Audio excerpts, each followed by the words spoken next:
আসসালামু আলাইকুম ওয়া রাহমাতুল্লাহ। অনেকেই প্রশ্ন করছেন, "স্যার আমার পরীক্ষার তো রুটিন দিয়ে দিয়েছে, হাতে মাত্র ১ সপ্তাহ আছে বা ২ সপ্তাহ আছে বা ১৫ দিন ২০ দিন সময় আছে। এখন কি আ প্রিপারেশন নিলে আমি পাস করতে পারবো? এখন কি প্রিপারেশন নিয়ে আমি ভালো রেজাল্ট করতে পারবো? এই ২-১ সপ্তাহের মধ্যে আমি কিভাবে পড়বো?" সো এই সবগুলো প্রশ্নের উত্তর আজকে আমি দিব। মনে করেন আপনি রেগুলার স্টুডেন্ট, আপনার 3rd ইয়ারের পরীক্ষার রুটিন দিয়ে দিয়েছে। হাতে আপনার সময় আছে ১০ দিন। ফর এক্সাম্পল, হ্যাঁ? এখন আপনার 3rd ইয়ারের সাবজেক্ট হচ্ছে ৮ টা। তো হাতে সময় আছে ১০ দিন। ১০ দিনে কিন্তু ৮ টা সাবজেক্টের পরীক্ষা একসাথে হবে না। ১০ দিন ৮ পর হচ্ছে আপনার একটা, একটা করে সাবজেক্ট কি হবে? পরীক্ষা অনুষ্ঠিত হবে। অর্থাৎ আল্টিমেটলি হাতে কিন্তু আপনার অনেক সময় থাকবে। এখন একটা সাবজেক্টের জন্য কতদিন সময় লাগে? একটা সাবজেক্টের জন্য ২ থেকে ৩ দিনই এনাফ।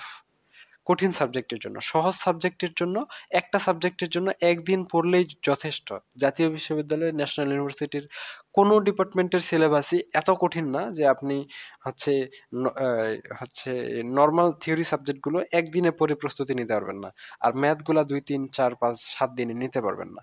ঠিক আছে? সাধারণত কথা বলতেছি, জটিলগুলা বাদ দিয়েন। এখন 3rd ইয়ারে ধরেন আপনি অ্যাকাউন্টিং, ম্যানেজমেন্ট, ফিন্যান্স অথবা মার্কেটিং বা অন্য কোনো ডিপার্টমেন্টে। আপনার হাতে সময় আছে ১০ দিন। আপনি এখন কিভাবে প্রস্তুতি নিবেন? এই স্বল্প সময়ে প্রস্তুতি নিলে পাস করতে পারবেন কি? না। তো আপনি হাতে সময় রাখবেন। আপনার যেহেতু ১০ দিন পর পরীক্ষা। এখন ১ম পরীক্ষাটা ম্যাথ না।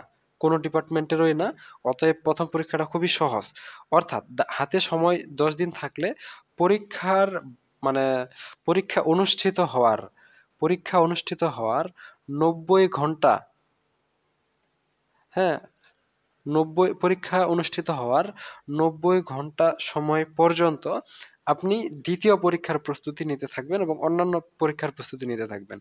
আর যখন দেখবেন যে পরীক্ষা অনুষ্ঠিত হওয়ার আর মাত্র ৯০ ঘন্টা আছে, তখন থিওরি সাবজেক্টের প্রস্তুতি নেওয়া শুরু করবেন। আপনার বইয়ে যদি ১০ টা চ্যাপ্টার থাকে, সেখান থেকে গুরুত্বপূর্ণ মাত্র ৪ টা চ্যাপ্টার সিলেক্ট করেন। না পারলে আমরা সিলেক্ট করে রেখেছি। আপনারা আমাদের সিলেক্টেড চ্যাপ্টারগুলো পড়তে পারেন। এই ৪ টা চ্যাপ্টার থেকে পড়লেই আপনি এখান থেকে নিশ্চিন্তে পাস হয়ে যাবেন। আপনাদের এ বিষয়ে আর চিন্তা করার দরকার নাই। এখন আপনার প্রতিদিন কত ঘন্টা পড়া উচিত? এটা কিন্তু অনেকেই বলতে পারেন যে, "স্যার পরীক্ষার মাত্র ১০ দিন আছে, সাবজেক্ট হচ্ছে ৮ টা, আমি প্রতিদিন কত ঘন্টা পড়ব?" এখন প্রতিদিন আপনি কত ঘন্টা পড়বেন? আপনার যেই ডিপার্টমেন্টেরই হন, আপনি যেই ডিপার্টমেন্টেই পড়েন, ওই ডিপার্টমেন্টে ম্যাথ সাবজেক্ট যদি ৩ টা হয়, তাহলে প্রতিটা সাবজেক্টের জন্য আপনি কমপক্ষে, একদম যদি সময় নাও থাকে, তাও আপনি ১.৫ ঘন্টা সময় বা ১ ঘন্টা ৩০ মিনিট কমপক্ষে পড়বেন প্রতিটা ম্যাথ সাবজেক্টের জন্য। বুঝতে পেরেছেন? এখন সর্বোচ্চ তো যতটুকু পড়তে পারেন ভালো হয়।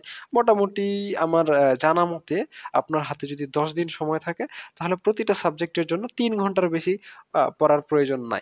এখন ৪ টা সাবজেক্ট হলে কিন্তু ৩ ৪ এ ১২ ঘন্টা।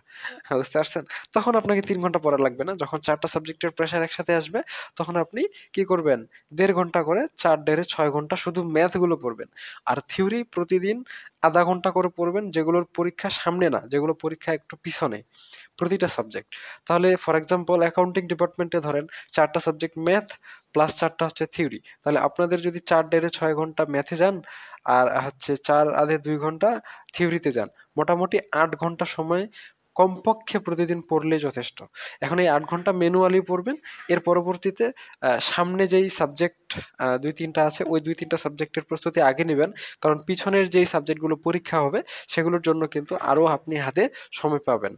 ঠিক আছে? ১ম ২ টা পরীক্ষা হয়ে গেলে পরের পরীক্ষাগুলোর শিডিউল এমনিতেই অনেক দেরি আছে। তো মোটের উপর হাতে যদি ১০ দিন থাকে, হাতে যদি ৭ দিনও থাকে, আপনি যদি প্রতিদিন ৮ ঘন্টার উপরে পড়তে পারেন রেগুলার পড়ার টেবিলে নন স্টপ। নন স্টপ মানে আপনি পড়তে বসছেন ৮ টার সময়, ৯ টার সময় আপনি খাইতে গেছেন, কখন খাইয়া আসছেন ঠিক নাই। এখন ১০ টার সময় আবার টেবিলে দেখতেছেন আপনি তো ৩ ঘন্টা পড়ছেন। এটা নন স্টপ হইল না। আপনি ৭ টায় টেবিলে বসছেন, হ্যাঁ? ৭ টা থেকে ১০ টা পর্যন্ত টেবিলেই ছিলেন। তাহলে ৮, ৯, ১০, তার মানে আপনি ৩ ঘন্টা নন স্টপ পড়েছেন। এই ৮ ঘন্টা কিন্তু আমি নন স্টপের কথা বলেছি। নন স্টপ মানে টানা। টানা বলতে ৮ ঘন্টা একবারই না। আপনি ২ ঘন্টা পড়লেন, ২০ মিনিট, ০.৫ ঘন্টা, ১ ঘন্টা রেস্ট করলেন। এরপর আরো ১ ঘন্টা পড়লেন। এভাবে টোটাল কমপক্ষে ৮ ঘন্টা। বেশি পক্ষে তো আপনি আরো বেশি পড়তে পারেন। ফর এক্সাম্পল ম্যানেজমেন্ট ডিপার্টমেন্ট ৩ টা ম্যাথ সাবজেক্ট আর হচ্ছে আপনার ৫ টা থিওরি সাবজেক্ট। সো আপনারা যদি হচ্ছে ৩ ডেরে ৪.৫ ঘন্টা করে পড়েন ম্যাথ কমপক্ষে প্লাস, আর হচ্ছে এখানে ২.৫ ঘন্টা থিওরি পড়েন, হ্যাঁ? ২ ঘন্টা ৩০ মিনিট। তাহলে আপনাদের আবার হয়ে যায় ৭ ঘন্টা। ঠিক আছে? তো আপনারা ৭ ঘন্টা আরো বেশি পড়বেন। পরীক্ষার জন্য যদি হাতে মাত্র ৭ দিন সময় থাকে, তাহলে আপনি কি মাত্র ৬-৭ ঘন্টা পড়বেন? আপনি ১০-১২ ঘন্টা করে পড়েন। যতক্ষণ পর্যন্ত পড়তে পারবেন ততক্ষণ পর্যন্ত পড়েন। আরেকটা বিষয়, স্যার কখন পড়বো? সকালে পড়বো না, দুপুরে পড়বো না, রাতে পড়বো না, বিকালে পড়বো? হ্যাঁ? তারপরে টেবিলে বসে পড়বো না, বিছানায় পড়বো না, উল্টা হয়ে পড়বো না, পানিতে ডুবে পড়বো? কিভাবে পড়বো? এখন আপনাদের জন্য সহজ সলিউশন হচ্ছে, আপনাকে এই মুহূর্তে যখন যেভাবে পড়তে ইচ্ছা করে সেভাবেই পড়েন। মনে করেন যে আপনাকে বিছানায় শুয়ে পড়তে ইচ্ছা করতেছে, তো আপনি ওভাবেই পড়েন। আপনি ওই টেবিলে আপনার পড়তে ইচ্ছা করতেছে, টেবিলেই পড়েন। বিছানায় যদি ঘুম ধরে তাহলে আবার টেবিলে চলে যেতে হবে। দিনের বেলায় পড়তে ইচ্ছা করতেছে, দিনের বেলায় পড়েন।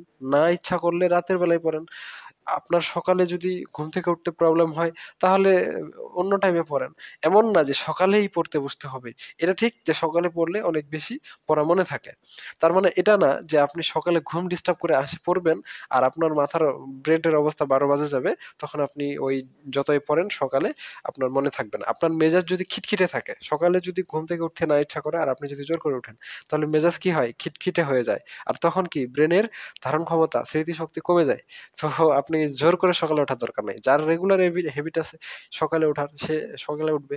আমি যেমন আজকে সকালে ৩ টার দিকে উঠছি। সকালে বলতে ভোরেরও একটু আগে। রাত্রেই বলা চলে। বুঝতে পারছেন? সো আমার হ্যাবিট আছে। আমি তো ৪:৩০ টায় নামাজ পড়ি। নামাজের জন্য উঠি। ৫:৩০ টায় নামাজ বর্তমানে জামাত হয়। কখনো ৫:১৫ হয়। আমি কয়েকটা মসজিদে পড়ি তো, ১৫ বা ৩০ এ হয়। হ্যাঁ, আমি এর আগেই উঠি। আরো অন্যান্য কাজ আছে, সেই কাজগুলো সারি। তো আপনি যখন ঘুম থেকে উঠেন, আপনার যখন পড়তে ইচ্ছা করে আপনি তখন পড়বেন। কিন্তু ওই ৮ ঘন্টা পড়বেন। এটা কোনোভাবেই কি করা যাবে না? মিস করা যাবে না। ঠিক আছে? আজকে এ পর্যন্তই। ধন্যবাদ।